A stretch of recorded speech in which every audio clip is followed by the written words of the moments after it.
Hi all, welcome back. അപ്പോൾ ഇന്നത്തെ home വ്ലോഗിലേക്ക് എല്ലാവർക്കും സ്വാഗതം. എൻ്റെ വീഡിയോയിൽ മിക്കപ്പോഴും വളരെ സിമ്പിൾ ടിപ്സും സിമ്പിളായിട്ടുള്ള കാര്യങ്ങളാണ് ഷെയർ ചെയ്യുന്നത്. എത്രത്തോളം സിമ്പിളാവുന്നോ അത്രത്തോളം ലൈഫ് ഈസി ആയിരിക്കും. പക്ഷേ ലൈഫിൽ കുറേ കാര്യങ്ങളൊക്കെ ഉണ്ടാവും, അതെല്ലാം നമ്മൾ നേരിടാണ്ട് പറ്റത്തില്ല. പക്ഷെ എന്തെങ്കിലും ഒരു ദിവസം അതെല്ലാം മാറുകയും ചെയ്യും കേട്ടോ. അപ്പോൾ എത്രത്തോളം നമ്മൾ സിമ്പിളാക്കുന്നു അത്രത്തോളം ലൈഫ് ഈസി. നമുക്ക് ഇന്നത്തെ വീഡിയോയിലേക്ക് കിടക്കാം.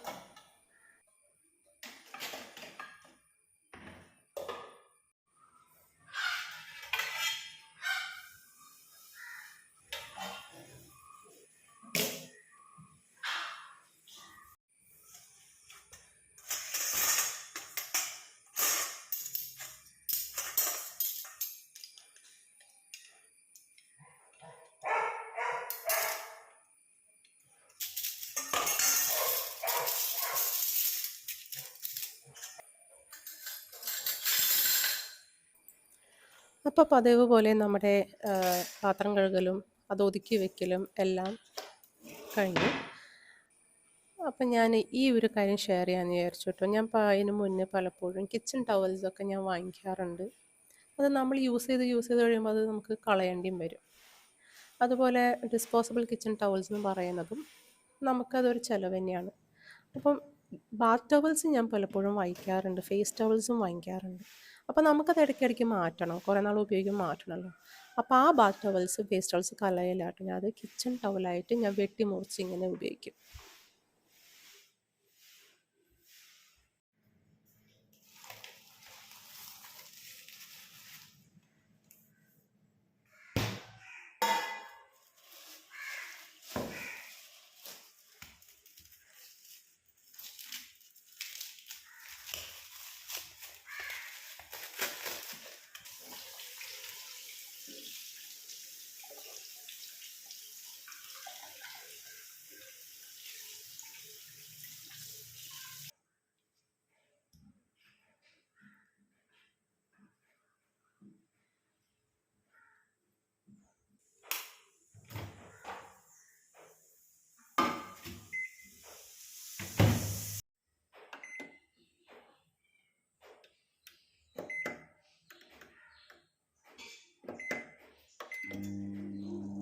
അപ്പോൾ ഇന്ന് നമുക്ക് സ്ക്വിഡ് റോസ്റ്റ് ഉണ്ടാക്കാം കേട്ടോ.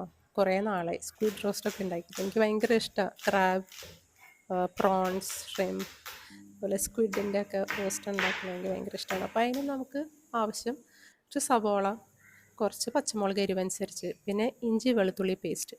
ഇത് ഞാൻ ഓൾറെഡി ഷെയർ ചെയ്തിട്ടുണ്ടായിരുന്നു. ഇതിൻ്റെ കറക്റ്റായിട്ടുള്ള രീതിയിൽ നമ്മളൊരു 2 മാസം വരെ ഫ്രിഡ്ജിൽ നമുക്ക് സൂക്ഷിച്ച് വെക്കാവുന്ന കേട്ടോ. ഇതിപ്പോൾ 2 മാസം കഴിയാറായി. ഞാൻ വലിയൊരു ബൾക്കായിട്ടാണ് ഉണ്ടാക്കാറ്, ഇപ്പോഴും ഒരു കേടുമില്ല.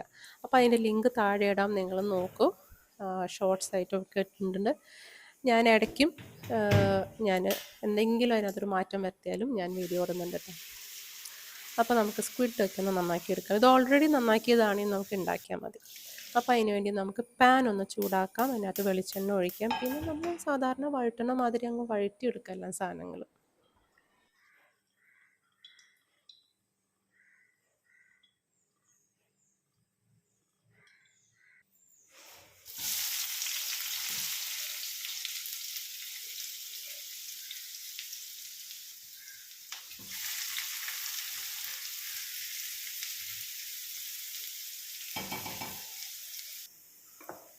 അപ്പം നമ്മുടെ സവാള ഒന്ന് പെട്ടെന്നൊന്ന് വഴറ്റി കിട്ടാനായിട്ടേ ഇച്ചിരി ഉപ്പിട്ട് കൊടുക്കട്ടെ. ഇത്തിരി മതി. പെട്ടെന്ന് തന്നെ നമുക്കൊന്ന് ലൈറ്റ് ബ്രൗൺ കളറിലേക്ക് ആയിട്ട് നമുക്ക് കിട്ടും.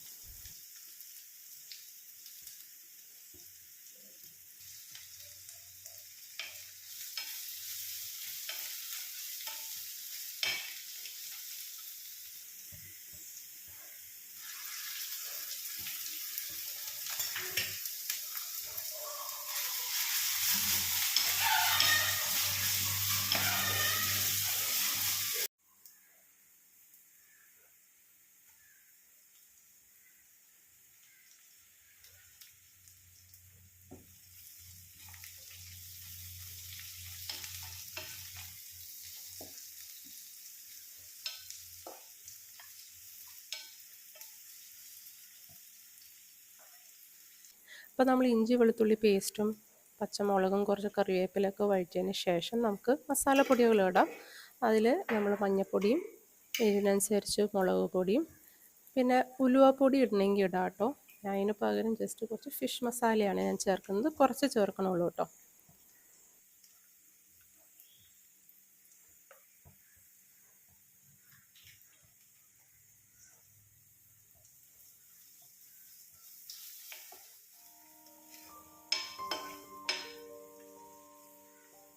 മസാല എല്ലാം നന്നായി വഴറ്റിയതിന് ശേഷം നമുക്ക് അരിഞ്ഞ് വെച്ചേക്കുന്ന സ്ക്വിഡ് ചേർക്കാം കേട്ടോ. സ്ക്വിഡ് ചേർക്കുന്നതിനൊപ്പം തന്നെ വേണമെങ്കിൽ കുറച്ച് പുളിവെള്ളവും ചേർക്കാം. നന്നായി മിക്സ് ചെയ്തിട്ട് അടച്ച് വയ്ക്കാം. ഇത് അധിക നേരമൊന്നും വേണ്ട വേവാനായിട്ട്, 5 മിനിറ്റൊക്കെ മതി.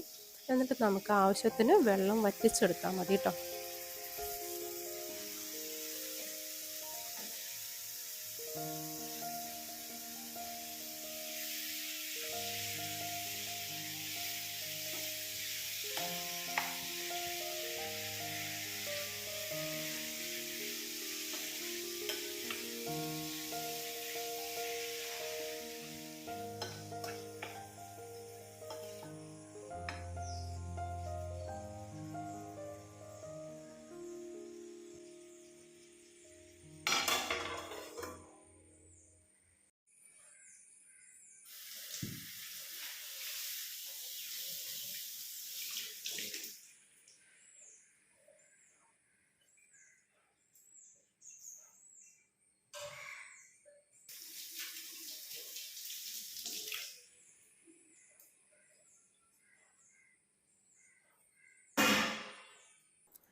നിങ്ങൾ ഈ നാരങ്ങ പിഴിയുമ്പോൾ നമ്മൾ സാധാരണ കൈ കൊണ്ടും അല്ലെങ്കിൽ ആ ഒരു പ്രസ് ചെയ്യുന്ന ഒരു മെഷീൻ ഉണ്ടല്ലോ, മെഷീനല്ല, ഒരു ചെറിയൊരു സ്റ്റെയിൻലെസ് സ്റ്റീൽ ഒരു സംഭവമുണ്ട്. അപ്പോൾ അതിൽ നമ്മൾ യൂസ് ചെയ്തിട്ടായിരിക്കും നാരങ്ങ പിഴിയുക. പക്ഷേ അതൊക്കെ ഇങ്ങനെ എടുത്ത് ഉപയോഗിക്കാൻ മടി വരുമ്പോൾ അതേ ഇങ്ങനൊരു സംഭവം ഉണ്ട് കേട്ടോ.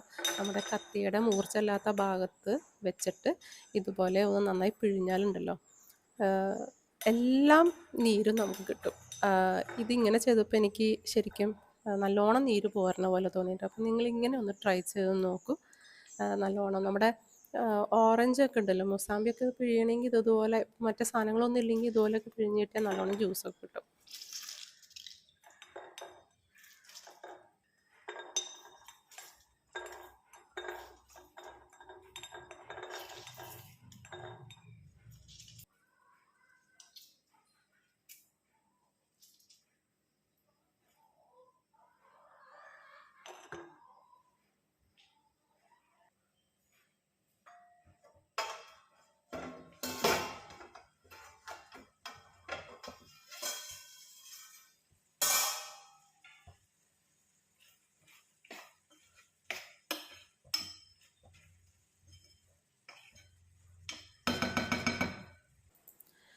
അപ്പോൾ ജസ്റ്റ് 1-2 മിനിറ്റ് കഴിഞ്ഞപ്പോഴേക്കും ഞാനൊന്ന് എടുത്തപ്പോൾ ഇച്ചിരി വെള്ളം പോന്നിട്ടുണ്ട്. എന്തായാലും ഞാൻ അപ്പോഴാണ് ഇച്ചിരി പുളിവെള്ളം ചേർത്തിട്ട്, നിങ്ങൾക്ക് നാരങ്ങ വേണമെങ്കിൽ ചേർക്കാം, അല്ലെങ്കിൽ മറ്റേ കുടപ്പുളിയില്ലേ, ഒരു 2-3 കഷ്ണം ഇട്ടാലും മതി. എന്നിട്ട് നമുക്ക് അത്യാവശ്യം എരിവിനനുസരിച്ച് കുറച്ച് കുരുമുളകും ചേർത്ത് കൊടുത്ത് ഒരു ഇത്തിരി നേരം കൂടി വീണ്ടും ഒരു 3-4 മിനിറ്റും കൂടി വെച്ച് കഴിഞ്ഞാൽ നമ്മുടെ സ്ക്വിഡ് റോസ്റ്റ് റെഡിയാണ്. ആവശ്യത്തിന് ഉപ്പ് ചേർക്കാൻ മറക്കരുത് കേട്ടോ.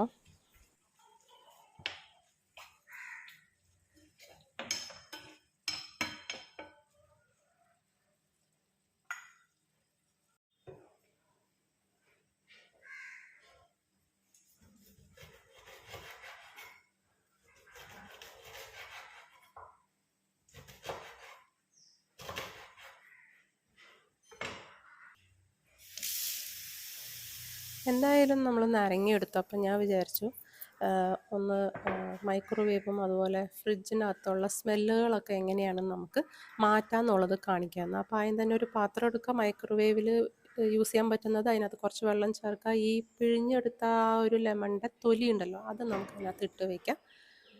ബാക്കി വരുന്ന ലെമൺ ജസ്റ്റ് ഇതുപോലെ ഒന്ന് ഫ്രിഡ്ജിൽ വെച്ചാൽ, ഫ്രിഡ്ജിൽ എന്തെങ്കിലും സ്മെല്ലുണ്ടെങ്കിൽ തന്നെ അത് പോയി കിട്ടും കേട്ടോ. പിന്നെ ചെയ്യേണ്ടത് എന്താണെന്ന് വെച്ച് കഴിഞ്ഞാൽ, ആ പാത്രം നമ്മൾ ഡയറക്റ്റ് മൈക്രോവേവിൽ വെക്കുക. 1 മിനിറ്റ് നേരത്തേക്ക് നമുക്കൊന്ന് ഹീറ്റ് ചെയ്യാം.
ചൂടായതിന് ശേഷം ആ പാത്രം എടുത്ത് മാറ്റി വയ്ക്കുക. അപ്പോൾ അതിൻ്റെ ഉള്ളിൽ ഒരു ഈർപ്പം പോലെയൊക്കെ വന്നിട്ടുണ്ടാവും, വെള്ളം ഉള്ളത് കൊണ്ട് തന്നെ. പിന്നെ ഈ നാരങ്ങയുടെ ഒരു സ്മെല്ലും അതിനകത്ത് വന്നിട്ടുണ്ടാവും. അപ്പോൾ ജസ്റ്റ് ഒന്ന് നമുക്ക് തുടച്ചെടുക്കാം.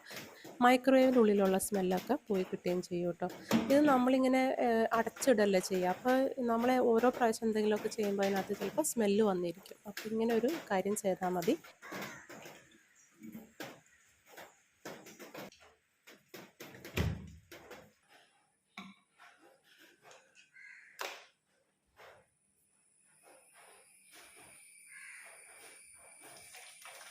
ഇനി ബാക്കി വരുന്ന ഈ ഒരു വെള്ളം നമുക്ക് കളയണ്ട. നമുക്ക് ഇതുപോലെ ഒരു മിക്സ്ചർ ഉണ്ടാക്കി കഴിഞ്ഞിട്ട് നമുക്ക് സോഫ ക്ലീൻ ചെയ്യാനും ടേബിൾ ടോപ്പ് ക്ലീൻ ചെയ്യാനും ഒക്കെ നമുക്ക് യൂസ് ചെയ്യാം കേട്ടോ. അപ്പോൾ സ്മെല്ലൊക്കെ പോയി കിട്ടും.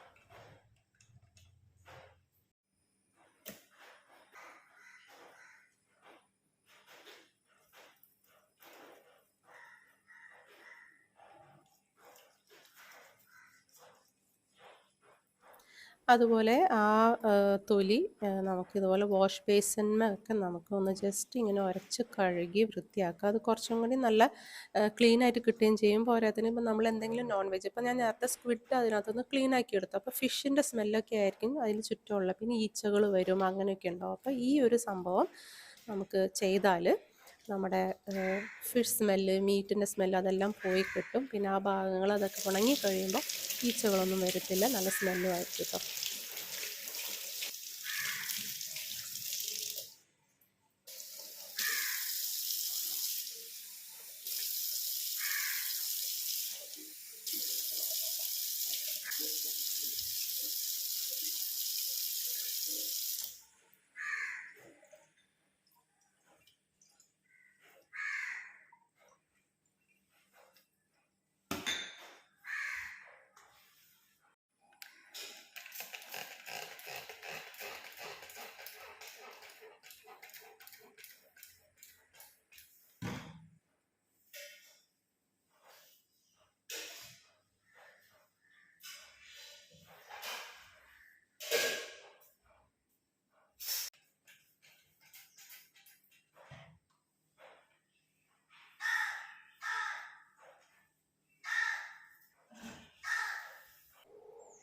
അപ്പം ഞാൻ ഓൾറെഡി ഷെയർ ചെയ്തതാണ് കേട്ടോ. ഇതുപോലെ ബേക്കിംഗ് സോഡയും കുറച്ച് വിനെഗറും, അല്ലെങ്കിൽ 1:1 റേഷ്യോയിൽ വിനെഗറും വെള്ളവും അതിൻ്റെ മിക്സ്ചർ യൂസ് ചെയ്തിട്ട് നമുക്ക് സോഫ ക്ലീൻ ചെയ്യാം, ഡൈനിങ് ടേബിൾ ക്ലീൻ ചെയ്യാം, കൗണ്ടർ ടോപ്സ് ക്ലീൻ ചെയ്യാം, ഒക്കെ ചെയ്യാവുന്ന ഒരു മിക്സ്ചറാണ്. ഞാൻ ഓൾറെഡി ഷെയർ ചെയ്തിട്ടുണ്ട്. അപ്പോൾ എന്തായാലും വെള്ളത്തിന് പകരം ഇതുപോലെ ഒരു എന്താ പറയുക, ലെമൺ വാട്ടർ, അതായത് നമ്മൾ മൈക്രോവേവിൽ ഉപയോഗിച്ച് ആ ഒരു വെള്ളം കളയാതെ നമുക്ക് ഇങ്ങനെയൊക്കെ യൂസ് ചെയ്യാം.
ഓക്കെ. എൻ്റെ മുന്നത്തെ വ്ളോഗിൽ ഞാൻ ഷെയർ ചെയ്തിട്ടുണ്ടായിരുന്നു എൻ്റെ കാലുമേലത്തെ നഖത്തുമ്മെ ഇങ്ങനെ വൈറ്റ് വൈറ്റ് ഷെയ്ഡുകളൊക്കെയും പിന്നെ ഇങ്ങനെ ടെക്സ്ചറൊക്കെ മാറണ പോലെ നമുക്ക് മാറണ പോലെയല്ല മാറിയിരുന്നു.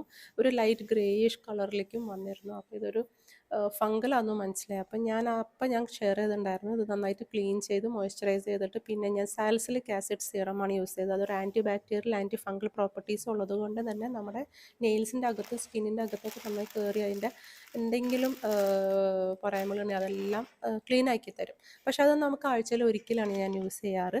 ഞാൻ എല്ലാ ദിവസവും ചെയ്തിരുന്നത് ഈ ഒരു സംഭവമാണ്. ആപ്പിൾ സൈഡർ വിനെഗർ ഒരു കോട്ടണിൽ ഒരു പഞ്ഞിയിൽ നമ്മൾ എടുത്തിട്ട് അത്യാവശ്യം നന്നായിട്ട് എടുക്കണം. എന്നിട്ട് നമ്മൾ ക്ലീൻ ആയിക്കണം. ആ നഖത്തുമ്മേയും അതിൻ്റെ ചുറ്റുമുള്ള സ്കിന്നുമേയും ഇടയിലും ഒക്കെ ഇങ്ങനെ വീഴുന്ന രീതിയിൽ നന്നായിട്ട് ഉപ്പിയൊക്കെ കൊടുക്കും കേട്ടോ. അപ്പോൾ അങ്ങനെ കൊടുത്തു കഴിഞ്ഞപ്പോൾ ഏകദേശം ഒരു 2 ആഴ്ച ഒക്കെ ആയപ്പോഴേക്കും ഇത് നല്ല ക്ലിയർ ആയി തുടങ്ങി. അപ്പോൾ നിങ്ങൾക്ക് ഈ ഹോം റെമഡി ട്രൈ ചെയ്യാം കേട്ടോ. അല്ലാതെ ഇത് പോകുന്നില്ലെങ്കിൽ തീർച്ചയായിട്ടും ഒരു ഡോക്ടറെ കാണിക്കേണ്ടി വരും. പിന്നെ ഇപ്പോൾ പലരും പറയുന്നത് നമ്മുടെ സ്കിന്നിൽ കാണുന്ന ഓരോ വ്യത്യാസങ്ങൾ നമ്മുടെ ലൈഫ് സ്റ്റൈലിൻ്റെ ഭാഗമായിട്ടും പിന്നെ നമ്മുടെ ഗട്ട് റിലേറ്റഡുമായിട്ടുള്ള പ്രശ്നങ്ങളാണ്. അപ്പോൾ എന്തായാലും ഇതൊന്നും മാറുന്നത് കാണുന്നില്ലെങ്കിൽ തീർച്ചയായിട്ടും ഡോക്ടറുടെ അടുത്ത് പോയി കൺസൾട്ട് ചെയ്യുന്നത് ബെസ്റ്റാണ്.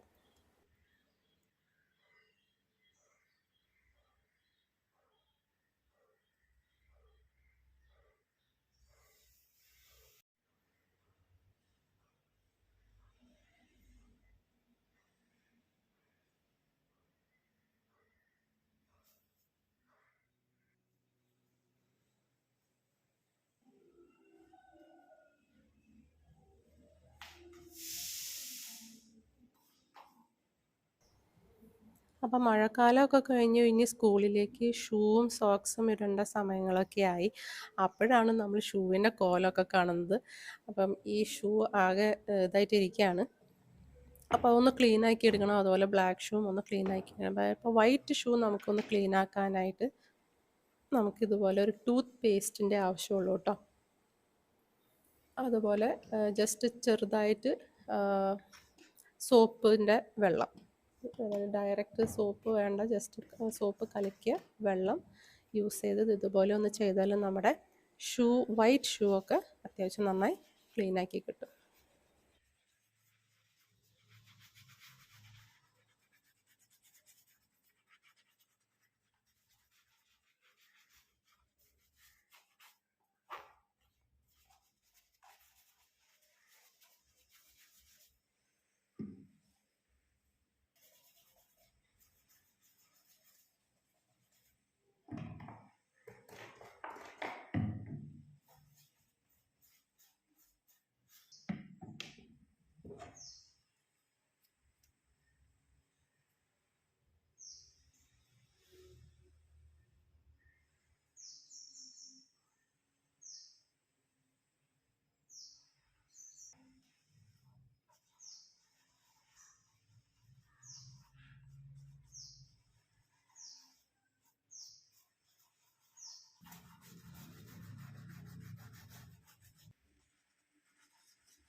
ബ്ലാക്ക് ഷൂ ഒക്കെ ജസ്റ്റ് നമ്മളൊരു വെറ്റ് വൈപ്സ് ഉപയോഗിച്ച് നന്നായി ക്ലീൻ ആക്കി എടുക്കുകയാണ്. അത് അതിൻ്റെ ആവശ്യമുള്ളൂ.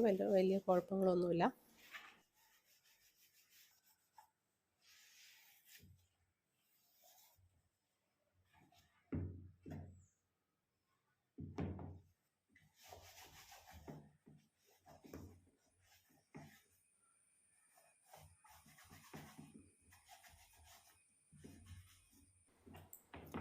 വൈറ്റ് ഷൂ ടൂത്ത് പേസ്റ്റ് ഉപയോഗിച്ച് ബ്രഷ് ചെയ്തതിന് ശേഷം ഞാൻ ജസ്റ്റ് ഒരു ദിവസത്തേക്ക് അങ്ങനെ വെച്ചേക്കാം കേട്ടോ. നമുക്ക് ഇനി പിറ്റേ ദിവസം അതൊന്ന് ക്ലീൻ ആക്കാം.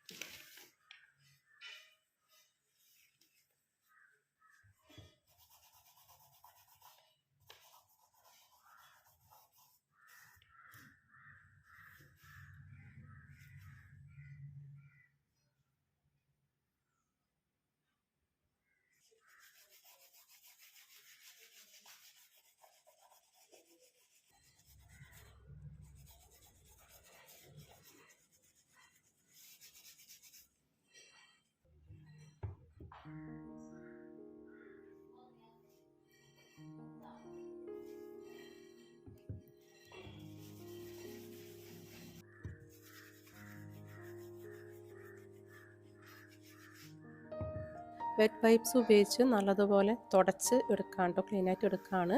അത് കഴിഞ്ഞിട്ട് നമുക്ക് ഏതെങ്കിലും പഴയ സോക്സോ അല്ലെങ്കിൽ ഏതെങ്കിലും പഴയ തുണിയോ, ഇപ്പം ഞാൻ എൻ്റെ സോക്സ് അവിടെ ഇങ്ങനെ ഇരിക്കുന്നുണ്ടായിരുന്നു, പഴയതാണ്. അപ്പോൾ അത് ജസ്റ്റ് ഒന്ന് നമുക്ക് കൈ ഇങ്ങനെ ഓറ പോലെ ആക്കി വെച്ചിട്ട് നമുക്ക് ജസ്റ്റ് ഒന്ന് തുടച്ച് ക്ലീനാക്കി എടുക്കാം.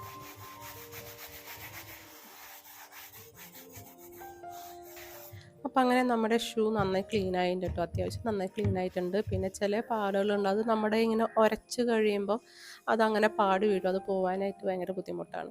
അപ്പോൾ എന്തായാലും ഒരുവിധം ക്ലീൻ ആയിട്ട് ഇനി നമുക്ക് മോൾക്ക് സ്കൂളിൽ പോവാം, വൈറ്റ് ഷൂ ഇട്ട് സ്കൂളിൽ പോവാം.